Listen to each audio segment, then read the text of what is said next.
Dňa 26. novembra sme navštívili Aponiovskú knižnicu v Oponiciach. Bol to výnimočný výlet, pretože sme sa nielen naučili nové veci a videli sme túto očarujúcu slovenskú pamiatku, ale tiež sme sa výborne zabavili v spoločnosti našich priateľov, spolužiakov.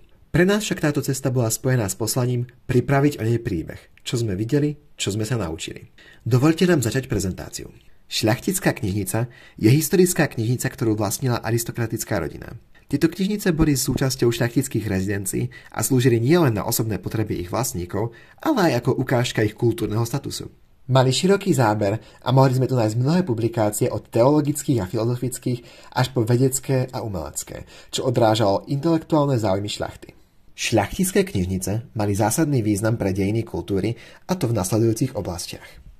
Prenášali kultúrne a intelektuálne hodnoty, nakoľko obsahovali dokumentáciu poznania dostupného v Európe a tak prispievali k šíreniu vedeckých, umeleckých a filozofických ideí. Podporili rozvoj vzdelania a kultúry, nakoľko boli mnohé neskôr darované verejným inštitúciám a tým pomohli vzniku významných, národných a univerzitných knižníc. Knižnice, ktoré sa zachovali, sú cenným zdrojom informácií o dejinách knižnej kultúry a vývoji spoločnosti. Zachované kolekcie taktiež slúžia ako jedinečný doklad o intelektuálnom štandarde šľachty, ktorá bola jednou z mála gramotných vrstiev spoločnosti. Okrem Aponiovskej knižnice v Oponiciach si môžeme spomenúť aj Zajovskú knižnicu v Uhrovci, ktorá je druhá najväčšia na Slovensku s bohatou zbierkou diel zo 16. storočia, alebo Palfiho knižnicu na Červenom kameni, parokovú knižnicu so zachovanými vzácnymi rukopismi a tlačami z 18. storočia. Aponiovská knižnica, Biblioteka Aponiana, je jednou z najvýznamnejších historických knižníc na Slovensku, ktorá má bohatú minulosť a neoceniteľnú kultúrnu hodnotu. Založená bola v roku 1774 vo Viedni grofom Antonom Jurajom Aponim, známym zberateľom kníh. Táto knižnica bola pôvodne súkromnou zbierkou, ktorá obsahovala približne 30 000 zväzkov, vrátane vzácnych prvotlačí, ako napríklad Gutenbergova Biblia a Danteho Božská komédia s ilustráciami Sandra Botticelliho. V roku 1827 sa Aponiovská knižnica stala prvou verejnou knižnicou v Bratislave a Hornom Uhorsku.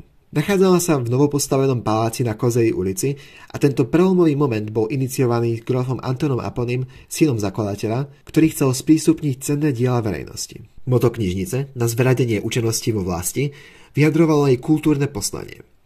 Knižnica fungovala ako vzdelávacie centrum, pričom jej správu mal na starosti skúsený knihovník Karlo Antonio Gruber, ktorý zaviedol moderný katalogizačný systém a zastavil výpožičný poriadok.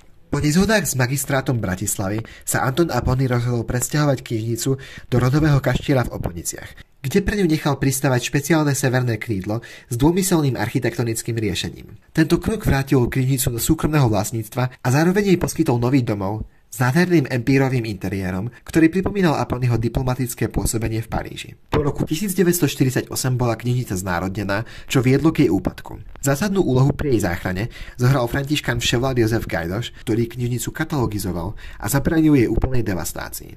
Komplexná obnova prišla až v rokoch 2007 až 2011, keď bol kaštiel spolu s knižnicou zrekonštruovaný a zbierky vrátené na svoje pôvodné miesto. Dnes knižnica obsahuje približne 17 000 zväzkov, vrátane diel autorov ako Galileo Galilei, Newton, Balzac či Petrarka. Aponiovská knižnica je dnes unikátnym kultúrnym dedičstvom, ktoré slúži ako historický a turistický klenot Slovenska. Je symbolom vzdelanosti, kultúrneho odkazu rodu Aponiovcov a historického významu knižníc ako centier poznania. Táto kniha z Aponiovskej knižnice predstavuje vzácny a jedinečný exemplár, čo je zrejmé už z titulnej strany. Na nej sa nachádza latinský text, ktorý uvádza, že ide o súbor knižných diel vzácnych a pozoruhodných, zahŕňajúci klasických autorov gréckeho a latinského pôvodu. Tieto diela taktiež svedčia o vášnivej zberateľskej činnosti grofa Antona Aponyho, zakladateľa knižnice. Titulná strana nesie rok vydania 1799, ktorý patrí do obdobia najväčšieho rozmachu knižnice. Vydavateľské údaje ako miesto vydania či meno tlačiara na tejto strane chýbajú, avšak sú pravdepodobne uvedené inde v knihe.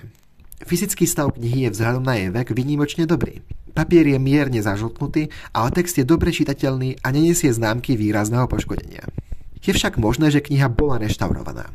Hoci titulná strana neobsahuje ilustrácie ani ex libris, z jej obsahu je zrejmé, že ide o súčasť pôvodnej kolekcie Aponyho. Tento fakt dokazuje hlboké zanietenie grofa pre uchovávanie kultúrneho dedičstva, ktoré sa v jeho zbierke spája s výnimočnou starostlivosťou o knihy. Tento exemplár, ako aj ďalšie v knižnici, slúži ako dedičstvo bohatstva a významu tejto knižnice. Tento exemplár, ako aj mnohé ďalšie v knižnici, slúži ako svedectvo jej bohatstva a historického významu. Táto exkurzia bola pre nás naozaj jedinečnou skúsenosťou, nakoľko sme mali možnosť vidieť kúsok slovenskej knižnej histórie na vlastné oči. Mnohí z nás taktiež ocenili možnosť obzrieť si ďalšie časti historického kaštieľa, ako aj navštíviť reštauráciu priamo v jeho budove. Veríme, že sa vám naša prezentácia páčila a ďakujeme za vašu pozornosť.